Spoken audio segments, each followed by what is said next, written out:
My girlfriend yelled, I left a better man because of you. I replied calmly, then chose him.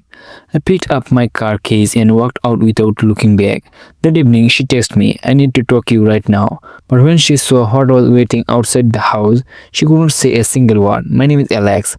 I'm 32 and I work as a logistic coordinator for a mid-sized shopping company in Ohio. It's not glamorous, but it pays well enough, around $68,000 a year with benefits. I will be with Haley for 4 years. We met through mutual friends at a barbecue back in the summer of 2020. And honestly, the first 2 years were great. We moved in together after 18 months. Split rent on decent two-bedroom apartment near downtown Columbus. Everything felt normal, comfortable. We had our routines, our inside jokes, our Friday movie nights until it was not comfortable anymore. About 6 months ago, I started noticing change. Small things at first. Haley would take her phone into the bathroom. When she showered, she would angle the screen away when texting at dinner. She started going to the gym more often, 4 sometimes 5 times a week. Before that, she would go maybe twice a week. If the she brought no clothes, got her hair done every other week at this expensive salon downtown, they charged $150 a session. When I asked if everything was okay, she would smile and say she just wanted to feel good about herself. Is that a crime? She would laugh, kissing my cheek. I believed her, or maybe I just didn't want to see it. 3 weeks ago, everything changed. I come home early from work. My supervisor, Bill, let me leave at 3 p.m. because we finished a major logistic project ahead of schedule. We'd been working overtime for 2 weeks straight, coordinating shipments for a major retail client, and Bill said, get out of here. You are it. I drove home instead, thinking it surprised Haley. Maybe we'll order Thai food from that place she loves, open a bottle of wine, watch something on Netflix instead. When I walked into the apartment, I heard her voice coming from the bedroom. She was on the phone. The door was halfway open.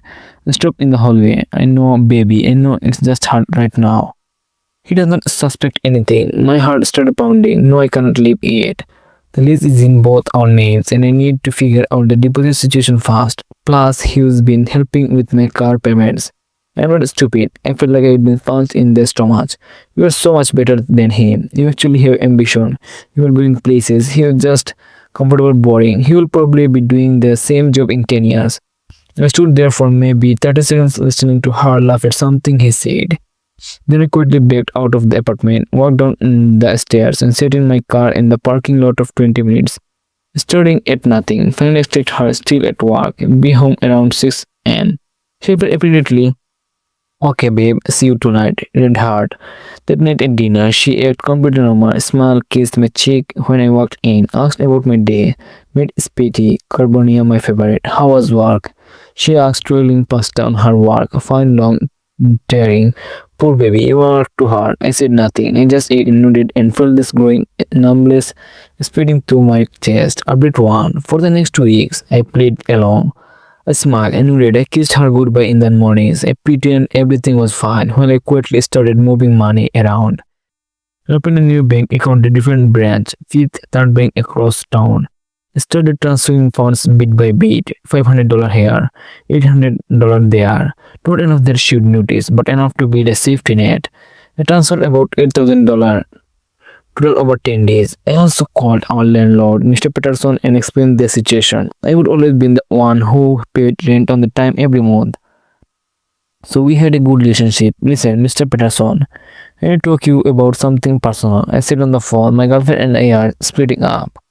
I need out of the lease, he sighed. That's unfortunate. Son, when as soon as possible. Will be being a good tenant. Let me see what I can do. 2 days later, he called back. I can let you out of the lease if you give me 30 days notice and Fred your deposit. That works. Yes, thank you. She was staying. I don't know. That's her problem. I also started documenting everything. I looked into her shared credit card account, the one who used groceries and utilities. Haley had been spending money at hotels, a restaurant I had never been to. There was a charge for $340 at some upscale steakhouse called the Capitol Grill across town on a Tuesday night. But she told me she was working late at her graphics design job. There was another charge for $180 at a hotel near the airport. Another for $940 $905 at one bar in short note. I took a screenshot of everything and didn't comfort her. 28. Then last Wednesday, October 20th, I came home and found her in the living room with her friend Natasha. They were drinking white wine, laughing about something on Natasha's phone. When I walked in, Natasha's expression changed. She gave me this look, half pity, half earnestness. She knew, hey babe, he said me too cheerfully. Her cheeks were flushed from the wine. Vasha and I were just talking about girls' night this weekend. We were thinking about going to that new cocktail bar downtown. Cool, I said flatly. Have fun, you okay? He asked her, smile fluttering slightly. Yeah, just tired. I went to the bedroom and closed the door. I could hear the talking in hushed voices. Then about 10 minutes later, Natasha left. I heard the front door close. Holly came into the bedroom. What's wrong with you tonight? Nothing. You were rude to Natasha. I was not rude.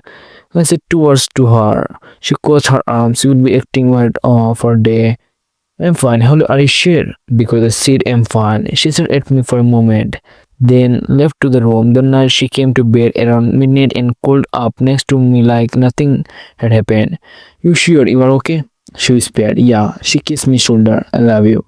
I just said back. She fell asleep within minutes. I stared at the ceiling until 300 p.m. Listening to her breathe, wondering how I would miss call all the sign.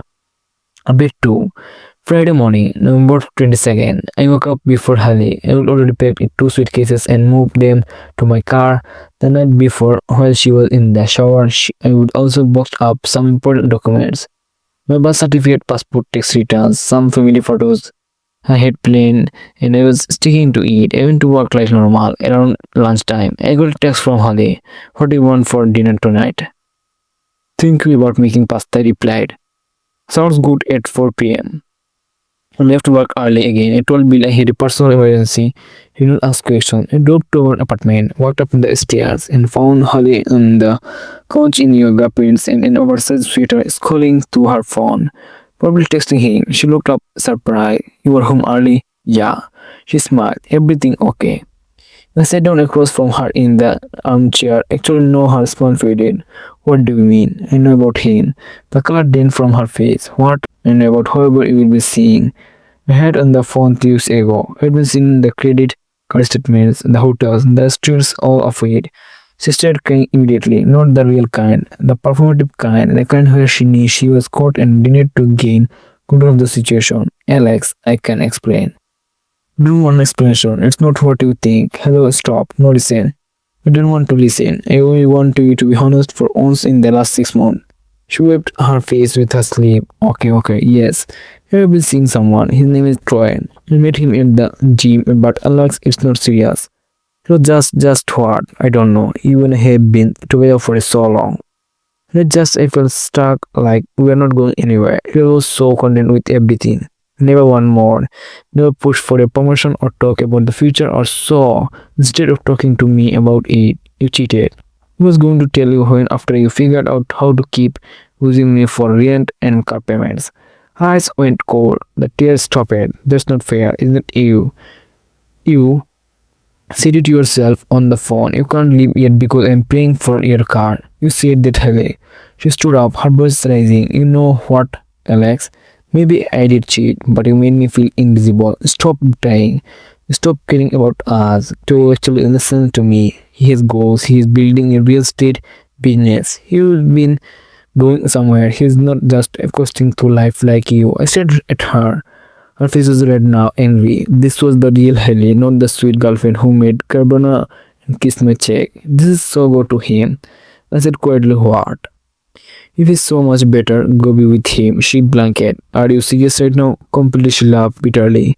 You don't mean that, try me. Her face twisted into something ugly.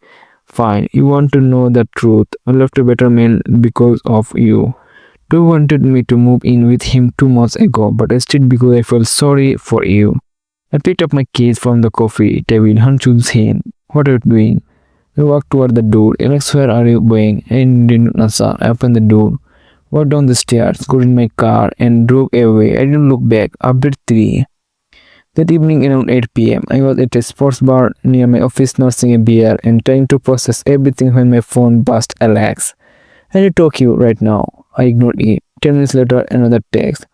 Please, I'm sorry. I did not mean what I said. Can you please just talk? I'm freaking out. I did not respond. 20 minutes later, and my phone rang. Haley declined to call. Then she called again and again, 4 times in a row. Then I got a text from Natasha. Alex, Haley is freaking out. She's crying and saying she made a huge mistake. Can you please just call her? I know it's not my place, but she's really losing it. She replied she made her choice. Natasha responded immediately. What does that mean? Alex, what happened? I did not reply around 9:30 p.m. I finished my beer and decided it was time. I had been avoiding this, but it had turned dawn.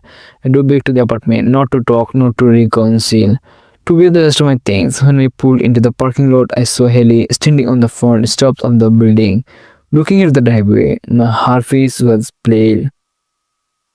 Her phone was in her hand, but she was not moving. She was just staring because parked directly in front of her, the building was a 16 feet moving truck. I called a moving company that afternoon, paid them $400 for same day service. Two guys were already there waiting by the truck. I stepped out of my car. Hami's head snapped toward me. What is this? I'm moving out tonight, her voice cracked. You can't be serious. I'm completely serious. I like this in Spain. Revolver 18. I talked to Mr. Peterson 2 weeks ago. He's telling me out of the place. I already found a new place. 1 bedroom apartment in Clintonville. I'm taking my furniture, my things, and I'm gone. We've been planning this for 2 weeks. Yes, her face crumpled.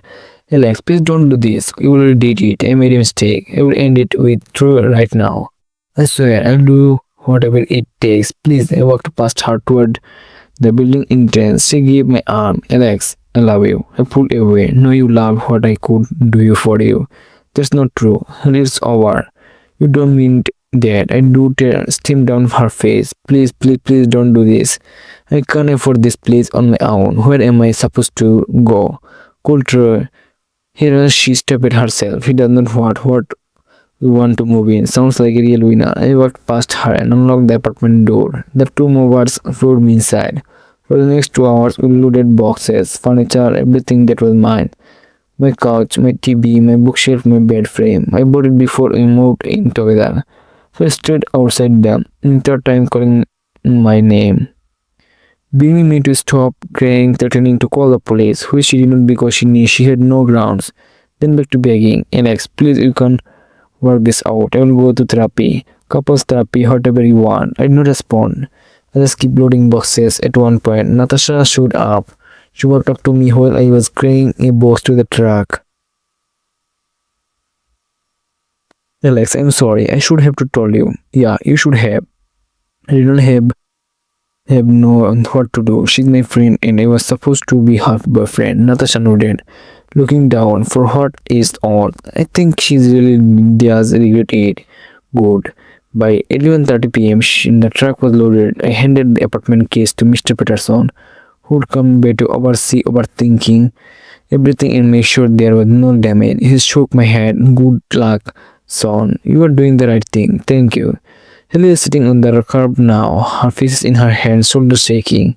I got in my car, followed the moving truck to my new apartment across town, and spent the rest of the night unloading and setting up my new place. I did not think about Haley. I didn't feel sad. I felt free. Probably it's been 2 months since that night. Friday, January 28th, 2025. Haley tried to contact me for about 3 weeks after I left. Calls, texts, emails, long paragraphs about how sorry she was. How she made the biggest mistake of her life. How Troy was not who she thought he was. She then showed up at my new apartment once around mid-December.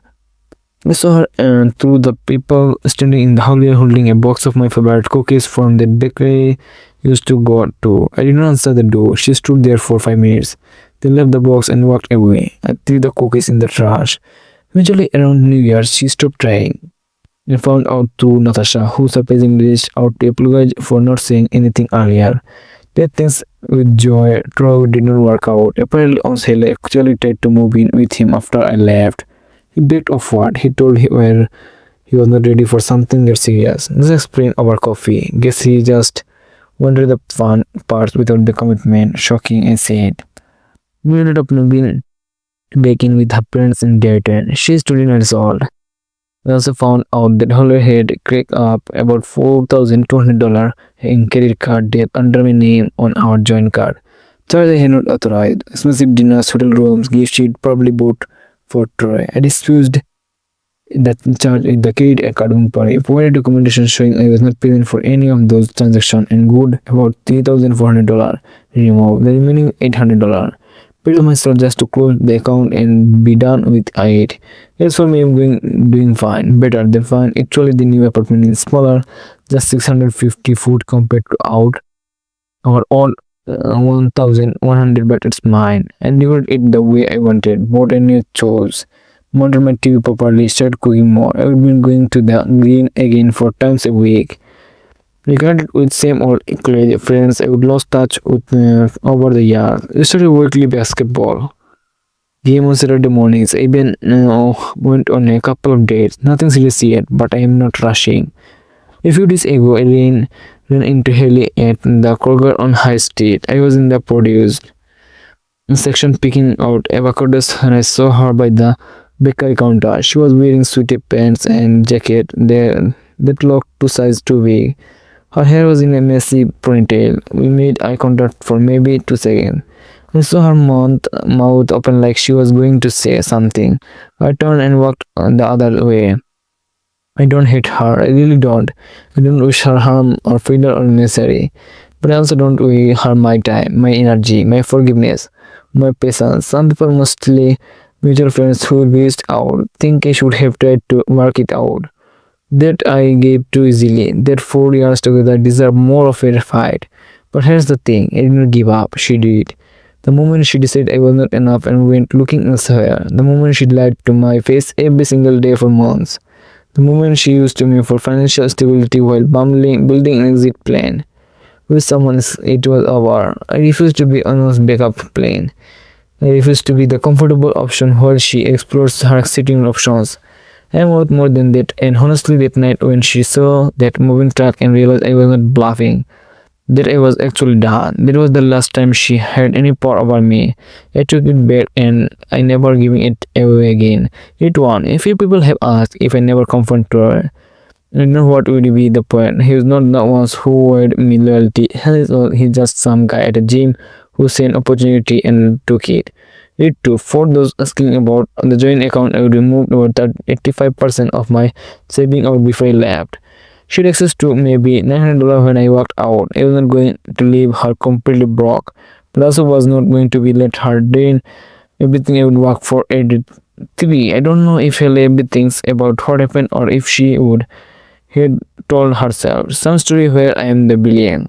We don't really care anyone. We moved on and that's the best revenge I could ever get.